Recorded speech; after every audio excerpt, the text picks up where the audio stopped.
Assalamualaikum warahmatullahi wabarakatuh. Saya Roni Permana Putra dari Prodi Akuntansi Syariah. Saya akan menjelaskan mata kuliah saya pengantar studi Islam dengan materi tasawuf menurut Islam. Yang pertama, saya akan menjelaskan pengertian tasawuf. Tasawuf adalah ilmu Islam yang menjelaskan kita untuk berfokus untuk menjauhi hal-hal duniawi. Menurut istilah lain, tasawuf adalah perwujudan dari ihsan dalam syariah Islam. Tasawuf tersendiri ini memiliki arti dari bahasa Arab dengan kata tasawafa ya tasawafu, tasawuf dengan arti yakni atau menjadi, menjadi seorang sufi atau seseorang yang ahli tasawuf. Dengan demikian, tasawuf atau sufisme ini adalah suatu istilah yang lazim yang digunakan untuk mistisisme dalam pokok tujuannya mempermudah atau memperoleh hubungan langsung kepada Tuhan. Yang kedua, kemunculan tasawuf. Ada beberapa versi munculnya tasawuf. Ada yang percaya tasawuf itu ada sebelum Nabi Muhammad SAW menjadi Rasul.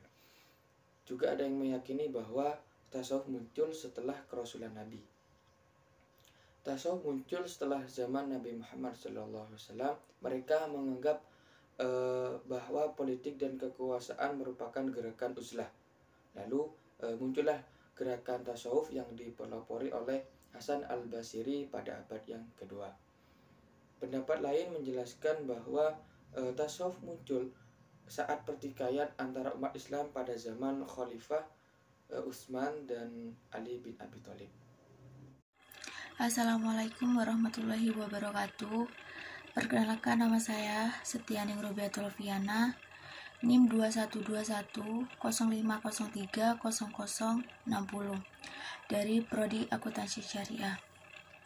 Baik, di sini saya akan menjelaskan tentang materi ketiga, yaitu ajaran-ajaran tasawuf. Dalam naskahnya, Riaya Al-Hikmah Ahmad Rifai menuliskan bahwa tasawuf adalah mengetahui untuk menghayati sifat-sifat yang terpuji, serta menghindari sifat yang tercela, menuju akhlak yang sempurna. Penjelasan selebihnya ia jabarkan dalam kitab Riaya Al-Hikmah tentang sifat terpuji yang harus dilaksanakan sejumlah 8 macam. Yang pertama, zuhud. Zuhud adalah mempersiapkan hati untuk beribadah, melakukan kewajiban agama tanpa meninggalkan keduniawi, untuk mendapatkan kebahagiaan akhir karena Allah. Kedua, qanaah, di mana qanaah itu adalah keteguhan hati menuju keridhaan Allah, mencari harta dunia sekedar keperluan hidupnya untuk menunjang ketaatan dalam melaksanakan kewajiban serta menjauhi kemaksiatan. Ketiga, sabar. Ahmad Rifai pernah menyebut bahwa itu sabar adalah ketersediaan untuk mengatasi kesulitan dalam berbagai usaha. Keempat, tawakal. Ahmad Rifai pernah menggantikan dan dimana sebagai menyerahkan diri sepenuhnya kepada Allah terhadap perintah yang diwajibkan dan menjauhi diri dari hal-hal yang diharamkan.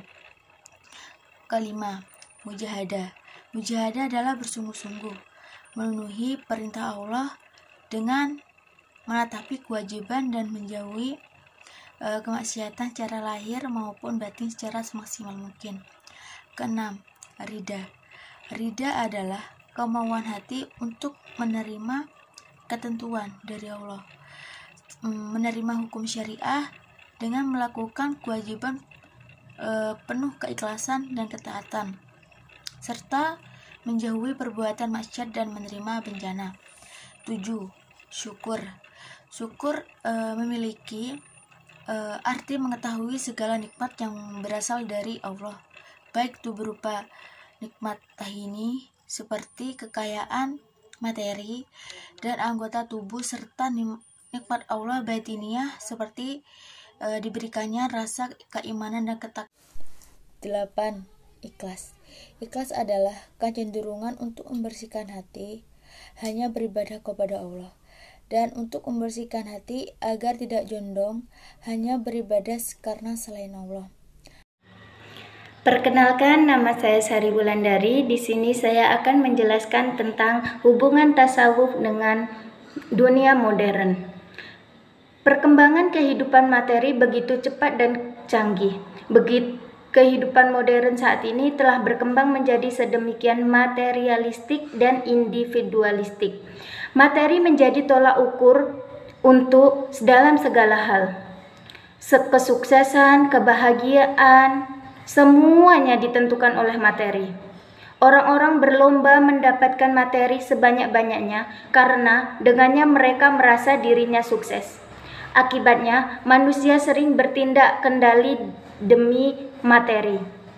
Semakin terlihat kecenderungan manusia menghalalkan segala cara untuk mencapai tujuannya.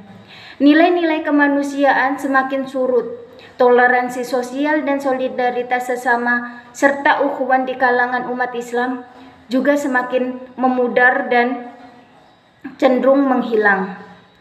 Manusia cenderung semakin individualis. Di tengah suasana itu, manusia merasakan kerinduan akan nilai-nilai ilahiyah. Nilai-nilai berisikan keluhuran inilah yang dapat menuntun manusia kembali pada nilai-nilai kebaikan yang pada dasarnya telah menjadi fitrah atau sifat dasar manusia itu sendiri. Dengan adanya kecenderungan manusia untuk kembali mencari nilai-nilai ilahiyah merupakan bukti bahwa manusia itu pada dasarnya makhluk rohani sebagai makhluk jasmani.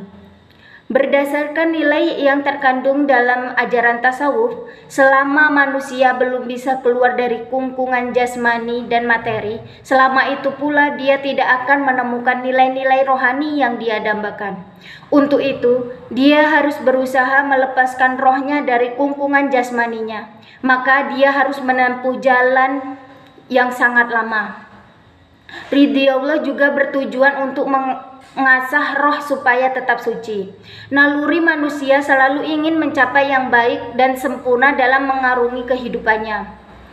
Untuk mencapai kebaikan dan kesempurnaan ini tidak dapat dilalui dengan mempergunakan ilmu saja. Karena ilmu pengetahuan adalah produk manusia dan hanya merupakan alat yang terbatas. Pada dasarnya, manusia adalah bertauhid. Setidaknya rohaninya telah berikrar kepada Tuhannya. Namun, perkembangan berikutnya, setiap manusia itu lahir di dunia, maka lingkungan mempengaruhinya untuk melakukan hal-hal yang baik atau yang buruk.